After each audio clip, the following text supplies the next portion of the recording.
Why stock market crashed today?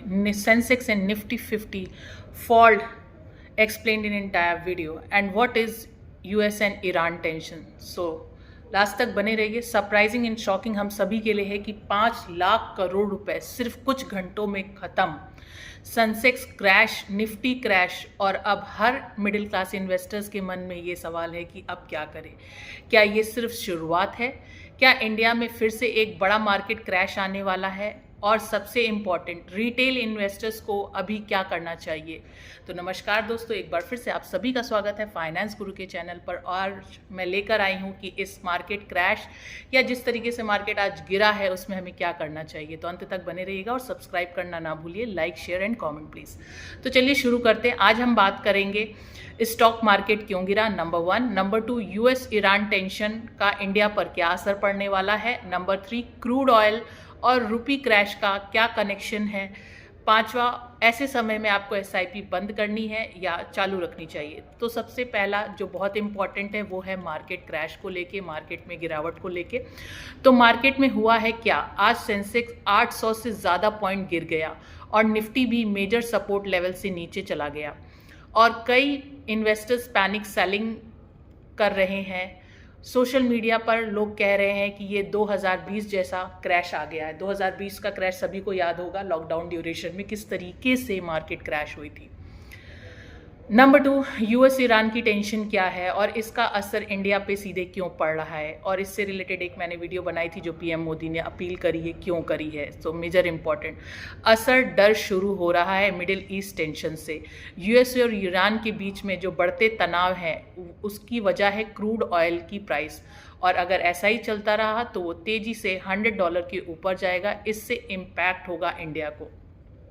क्या ज़रूरी है? इंडिया अपनी ज़रूरत का बड़ा हिस्सा ऑयल इंपोर्ट करता है, मतलब ऑयल महंगा, पेट्रोल महंगा, ट्रांसपोर्ट महंगा, इन्फ्लेशन बढ़ेगा और कंपनीज का प्रॉफिट घट सकता है। 3, क्रूड ऑयल क्यों डेंजरस है इंडिया के लिए। क्रूड ऑयल क्यों डेंजरस है इंडिया के लिए? अगर क्रूड ऑयल लगातार $100+ के ऊपर रहा तो इंडिया का इंपोर्ट बिल बढ़ेगा, राइट। और इससे असर आएगा, रुपए में बदलाव आएगा, रुपए पे दबाव पड़ेगा, महंगाई बढ़ेगी, ईएमआई, एयरलाइंस और transport sector market sentiments, stock market sentiments, तो ये असर पड़ेगा। 4th, रुपी क्यों गिर गया, रुपी क्यों गिर रहा है? Reason behind that, foreign investors हैं, जितने भी फॉरेन इन्वेस्टर्स हैं, यानी कि उन्हें FIIs कहते हैं, लगातार पैसा निकाल रहे हैं। और फॉरेन मनी अगर इंडिया से बाहर जा रहा है तो इसका मतलब क्या है कि इंडियन रुपी कमज़ोर पड़ रहा है, और ऐसे में यही डर है कि मार्केट में पैनिक क्रिएट हो रहा है।